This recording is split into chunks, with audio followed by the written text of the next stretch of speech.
Next section, and this is massively underutilized at every level that I see, and it's the most powerful way to sell. And I'm going to go through why it's powerful and then give some tips of how you can leverage it. That is referrals. And how do you build a customer referral program? Particularly important when you're an early stage company and your closing rates are going to be lower. Let's be honest, when people don't know who you are and you haven't got the track record or the credibility, it's harder to close a deal than it will be in 3 years when you've got 500 clients and X amount of industry support behind you. So just to make sure that I got this right, we're talking about how to use existing clients and to get referrals to new clients, right? That is that guy. And I'll give you a surprising tip as well about not just new clients as well, but we'll cover that at the end. All right. But it's a good question. So the reason I'm I think I'm well qualified to talk about this is because I've been able to do this twice myself. So one of my first jobs in sales was I was a visiting tailor. I worked for an American company called Tom James. It's the largest direct tailoring company in the world. We used to go to very busy executives in their offices. I was in Canary Wharf in London, like a big sort of financial legal area. And the idea was we would go to their office and measure them up for tailor-made suits and shirts and put the whole wardrobe together. So that's the subject for another thing about how you cross-sell. That would be shoes and overcoats, raincoats, ties, etc. But the way we did it is we almost had like a business within a business. So the first day I get there, they say, listen, Canary Wharf, that's your patch. It's an old-fashioned, you don't hear that so much now, your patch, because it's more like, physical, geographical. So I said, okay, well, who's worked there with us already? They go, no, that's your patch. You need to build it up. But good news, we've stolen the directory from JP Morgan. I know it was Morgan Stanley from Morgan Stanley. Here's the A to Z of Morgan Stanley. And that's your starting point. So I started dialing and seeing who the senior people were who could afford the suits. But ultimately, I built up that whole business up from 0 to 500 clients in 2 years through referrals, because I would wait till they had the suit on and they were as satisfied as possible and say, hey, this is a good fit. Anyone else on the Forex trading floor you think could do with some nice new suits? Not saying that they're scruffy and not well dressed, but they would just give name after name. And I'm going to give some tactics in a few minutes about the best way to do that. So that was one way, one experience I had of it. The second one is my current company, Pipe Global. So I mentioned we've worked with 100, 120 clients. It's pretty much all been from word of mouth or referrals. So an existing client will be happy with the experience. And often it's an untapped one. I'll get a message saying, oh, so-and-so really highly recommended you. I know they used you 6 months ago, etc. It is the best way. When they come through to us, they're not price resistant. They just want more to know about the process. I don't have to sell them. It's the nicest, smoothest way to start a new business relationship. And it comes down to what we were saying in the LinkedIn social selling section, which is this key keyword in sales, trust. So how do you build that up? So one of it is the personal brand where you can build it up, like we said before. And the other way is to get someone who you respect saying, hey, guy, you need to speak to this company, this technology, this software, this lawyer, whoever it would be. And it comes with a lot of weight when it's from someone you trust. Yes, I agree. Yeah. And who can reject a request for help? And I'm going to give some tips later on. It's when people ask for help, it's not the sort of thing where you want to walk away, you stop someone on the street, you're lost. Very rare that someone pushes you away, that people want to think they can help. And one of the ways they can help you, if you ask them, is through referrals. So there's language and tone to do that, and we'll cover that shortly. So just some referral stats, and this is a bit more visual. So assuming not everyone's got the video recording of it, I'm just going to run through these quickly for your audio listeners. People are 4 times more likely to buy a product when it's referred to them by a friend. And now you might be thinking that just means a florist or a regular service on your high street, but it goes beyond that as well. It goes to software as well? Goes to software as well. A refer customer has a 16% higher lifetime value. That doesn't sound like a crazy stat, but when you start adding it into millions, it's a lot of extra money. Yeah. And this is the most surprising. So on this slide here, 83% of satisfied customers are willing to provide a referral. 83%. So this is very counterintuitive. You mean that if I have a good experience with the product, in the majority of cases, I would want to actively refer. Exactly. Now, Guy, before I move to the next screen, which reveals the answer, how many what percentage do you think do actually end up referring? of the Less than 10%? Well, 29%. All right. Either way, it's 29, 83%. That shows there is also a business of referrals now. Yeah. There's a business referral. So 83% are willing to provide a referral, 29% do. Why is that? There's very simple, that people don't ask them. Don't ask. They don't ask. I was always taught as a kid, you don't ask, you don't get. So a lot of it's around mindset. So referral programs, again, we're back to the slides here for the audio listeners. 69% reduction of time to closing. So not only are you closing more deals, but you're closing them quicker. And part of that is because you've overcome that trust barrier. Yeah. And that you have the credibility social barrier. signaling of another client that was already happy with your product and he made the intro. So of course it's going to be a smoother selling. For sure. 59% achieve a higher customer lifetime value and 71% improvement in conversion rate. So that's, like for like, you have a new prospect coming in, you're much more likely to convert them if they were from that warmer referral than if you reached out to them cold. Yeah. So big advantage, and this is for all these early stage companies listening, everyone talks in tech about your CAC, your customer acquisition cost. Now, one of the beauties about referrals, on top of everything we've already said, is it's going to massively reduce your customer acquisition cost because you haven't had to, go to an event to see them and bring them in. When you look back to how those 20 customers landed, if 10 of them were through referrals, you slashed your customer acquisition cost. So very attractive from that point of view. It's all about calls to action. So how can you do a call to action that's going to make people more likely to engage? I loved before, like I said on the, previously, about having a faster sales cycle. Yeah. And one of the big problems at the moment is companies aren't in a hurry to buy. We're in an economy as of August 2023 when companies are tightening their belts. Companies aren't spending money, and if they are, they're spending them in a much slower, more methodical way.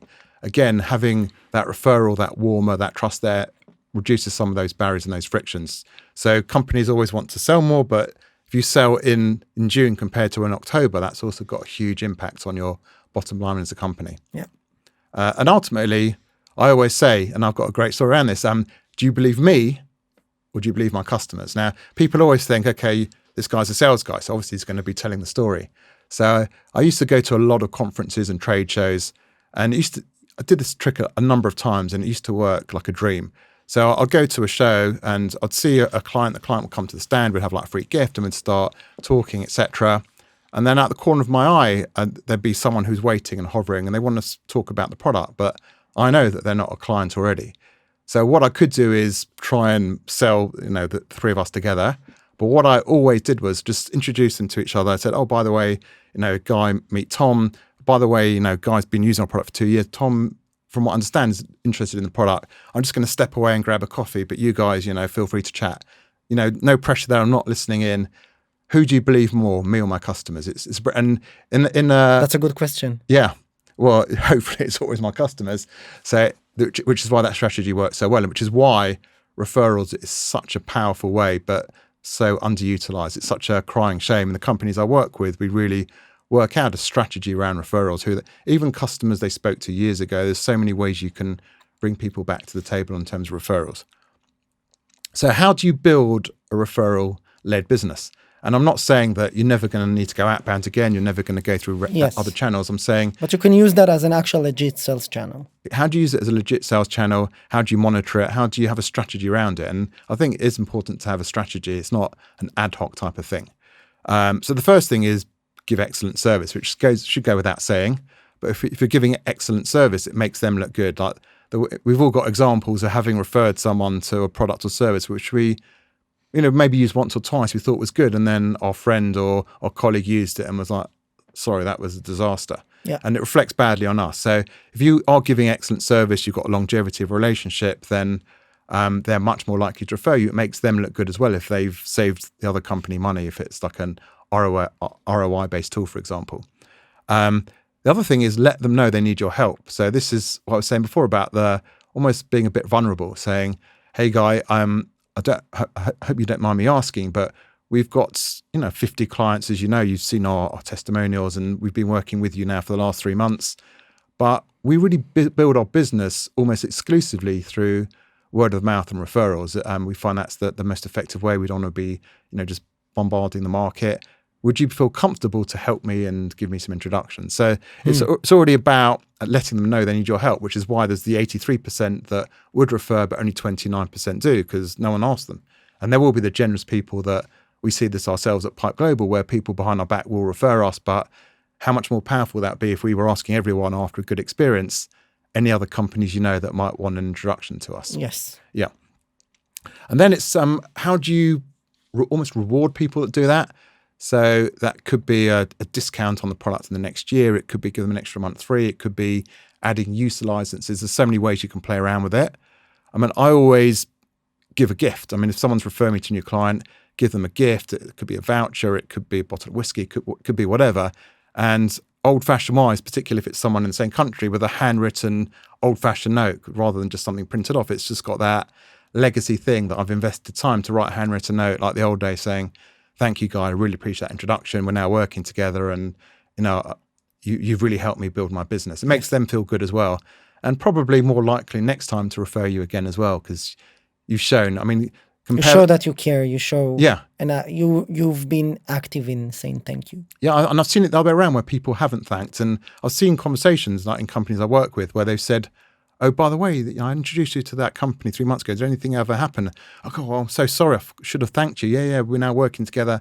Yeah, that's the worst. That's the worst. But you can preempt that by having a sort of appreciation strategy that I would call in place. Appreciation strategy. Yeah. Good, very good.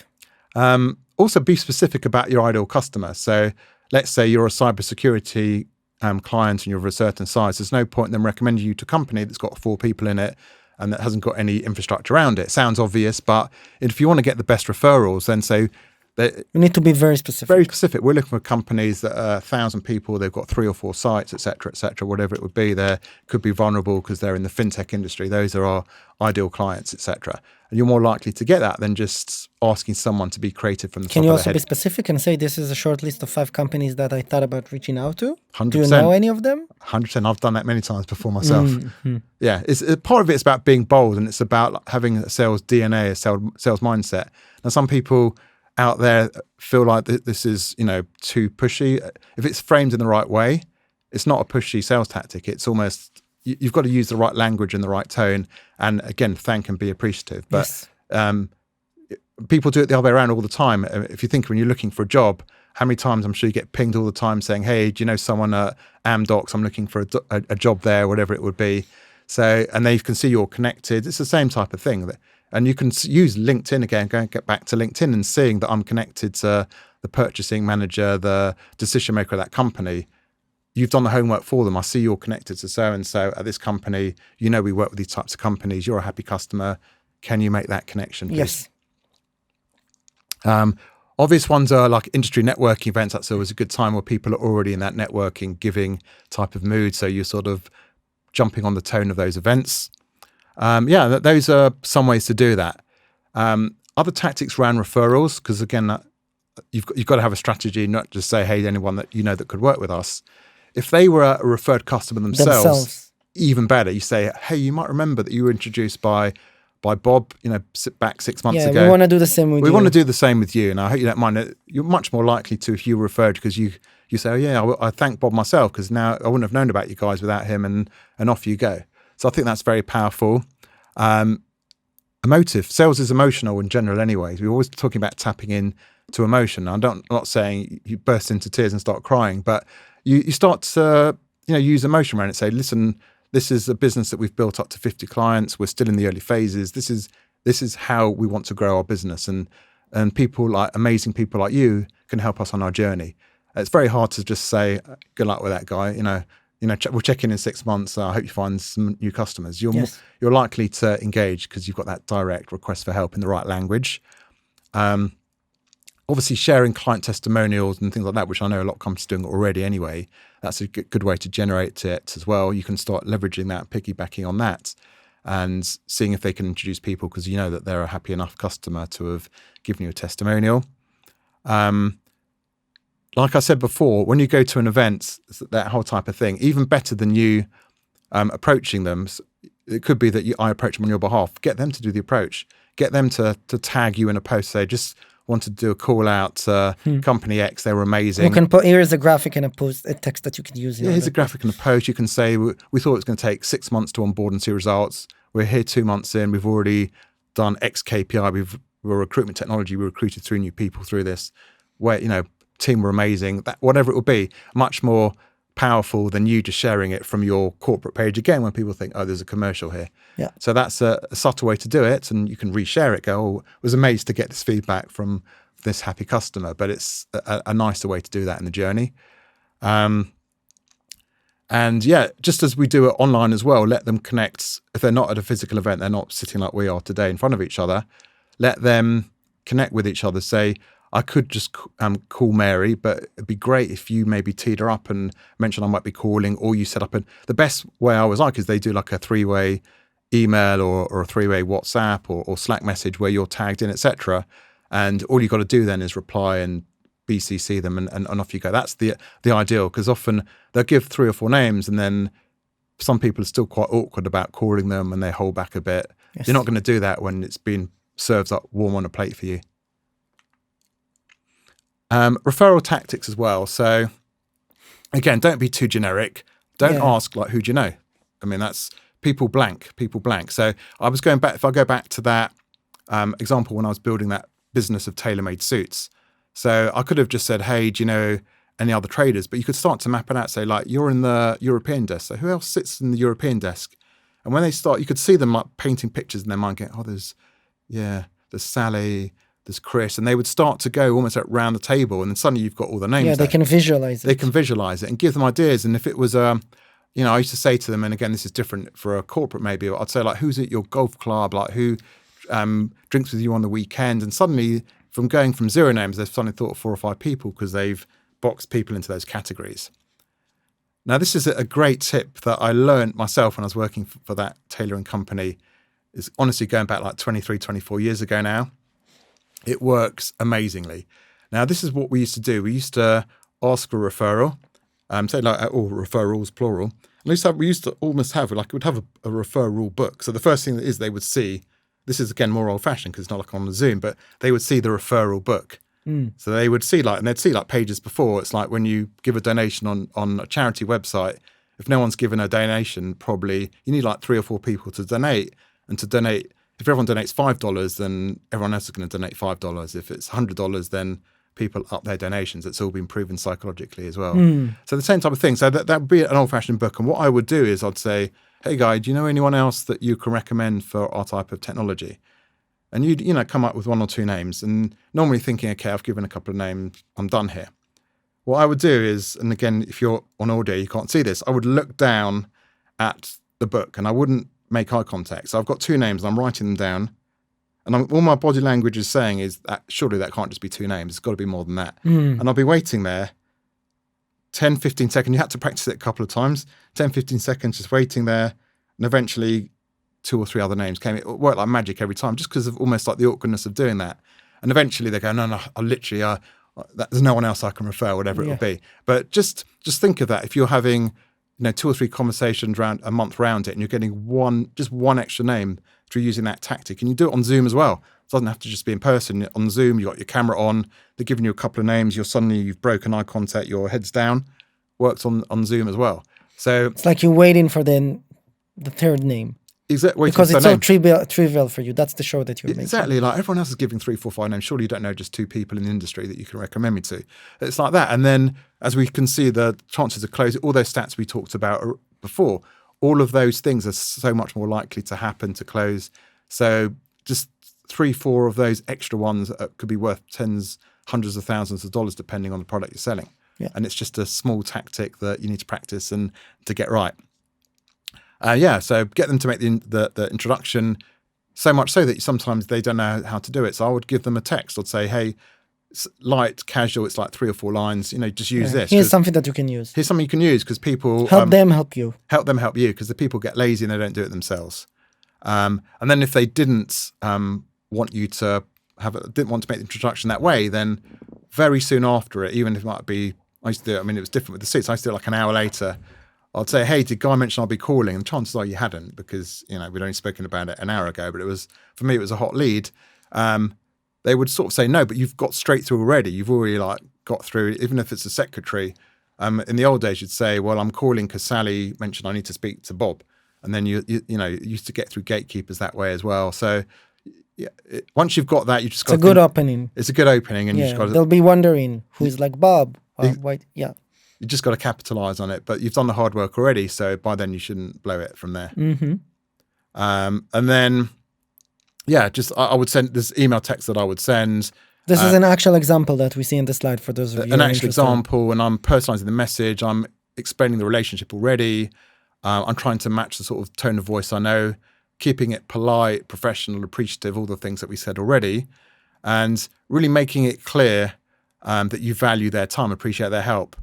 This is more of a small business owner, but you can use this in any technology. Mm-hmm. I'm just going to read here for your audio. As a small business owner, referrals are incredibly valued for me, and I promise to provide the same level of excellent service to anyone you refer to me. So they're just types of that, reminding them of how you helped them in the past and showing them that you're not going to drop your guard and give them an inferior service. Yeah,